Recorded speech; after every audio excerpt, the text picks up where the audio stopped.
Hi friends, నమస్తే. ప్రజాసేవ తెలుగు ఛానల్కి స్వాగతం. Big breaking news. కొత్త పెన్షన్లకైతే దరఖాస్తులని రాష్ట్ర ప్రభుత్వం అయితే స్వీకరించడం జరుగుతుంది.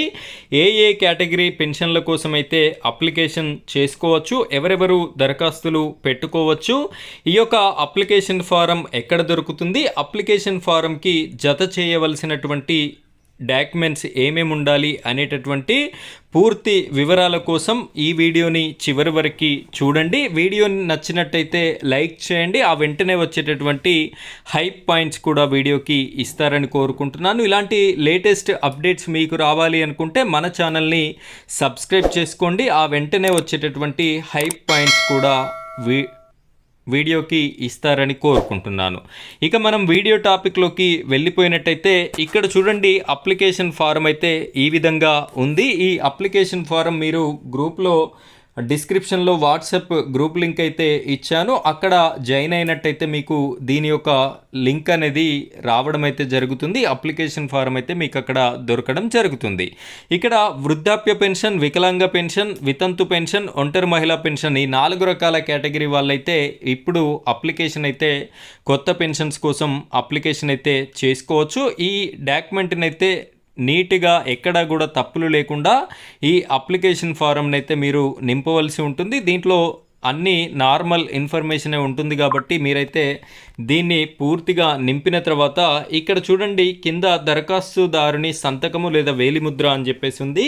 ఆ దరఖాస్తుదారుని సంతకము లేదా వేలిముద్రని పెట్టించి మీరైతే ఈ అప్లికేషన్ ఫారానికి మీరు మీ యొక్క ఆధార్ కార్డ్, రేషన్ కార్డ్, అదేవిధంగా ఇన్కమ్ సర్టిఫికెట్ అనేది ప్రతి కేటగిరీ పెన్షన్దారుడైతే యాడ్ చేయాలి. వీటితో పాటుగా బ్యాంక్ అకౌంట్ అనేది కూడా యాడ్ చేయవలసి ఉంటుంది. ఈ 4 రకాల పెన్షన్ వాళ్ళు ఈ 4 సర్టిఫికెట్స్, డాక్యుమెంట్స్ని అయితే మీరు జత చేయాలి. వీటితో పాటుగా ఒక్కొక్క కేటగిరీ పెన్షన్దారుడు ఒక్కొక్క సర్టిఫికెట్ అనేది ఎక్స్ట్రాగా యాడ్ చేయవలసి ఉంటుంది. అది ఏమిటి అంటే, ఇప్పుడు వృద్ధాప్య పెన్షన్కి అప్లికేషన్ చేసుకునేటటువంటి వారు మీ యొక్క బర్త్ డేట్ని చూపించేటటువంటి మరొక సర్టిఫికెట్ అయితే యాడ్ చేయాలి. 10th క్లాస్ మెమో కానివ్వండి, ఓటర్ ఐడి కార్డు కానివ్వండి, పాన్ కార్డు కానివ్వండి, మీరైతే యాడ్ చేయవలసి ఉంటుంది. అదేవిధంగా వితంతు పెన్షన్కి అప్లై చేసుకునేటటువంటి వారు మీ యొక్క భర్త డెత్ సర్టిఫికెట్ అనేది కూడా పెట్టవలసి ఉంటుంది. వికలాంగ పెన్షన్కి అప్లై చేసుకునేటటువంటి వారు మీ యొక్క సదరణం ఐడి కానివ్వండి, లేదు అంటే కొత్తగా ఇస్తున్నటువంటి యూడి ఐడి కార్డు కానివ్వండి, మీరు పెట్టవలసి ఉంటుంది. ఇదే విధంగా ఒంటరి మహిళ కోసం అయితే మీరు కోర్టు నుండి డైవర్స్ పొందినటువంటి సర్టిఫికెట్ ఉంటే బెటర్. అది లేదు అనుకుంటే మీ యొక్క గ్రామ పంచాయతీ నుండి నేను ఇన్ని సంవత్సరాలుగా ఒంటరిగా జీవిస్తున్నాను, నాకు ఒంటరి మహిళ పెన్షన్ కావాలి అని చెప్పేసి గ్రామ సర్పంచ్, గ్రామ కార్యదర్శి ద్వారా మీరు ఒక అఫిడవిట్ అనేది కూడా తీసుకోవాల్సి ఉంటుంది. ఆ అఫిడవిట్ ద్వారా కూడా మీరు ఈ యొక్క ఒంటరి మహిళ పెన్షన్కి అప్లికేషన్ అనేది చేసుకునేటటువంటి సువర్ణ అవకాశం అయితే మీరు కలిగి ఉన్నారు. సో ఈ విధంగా మీరు అప్లికేషన్ సెట్ని అయితే ఎంపీడీఓ ఆఫీస్లో కానివ్వండి, గ్రామ పంచాయతీ సెక్రటరీకి కానివ్వండి మీరైతే ఇవ్వవలసి ఉంటుంది.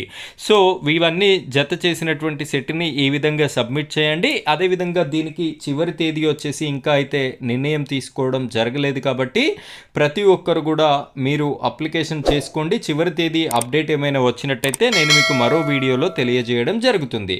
ఫ్రెండ్స్, ఇది ఈరోజు టాపిక్. మరో టాపిక్తో మళ్ళీ కలుద్దాం. Thank you friends, thank you very much.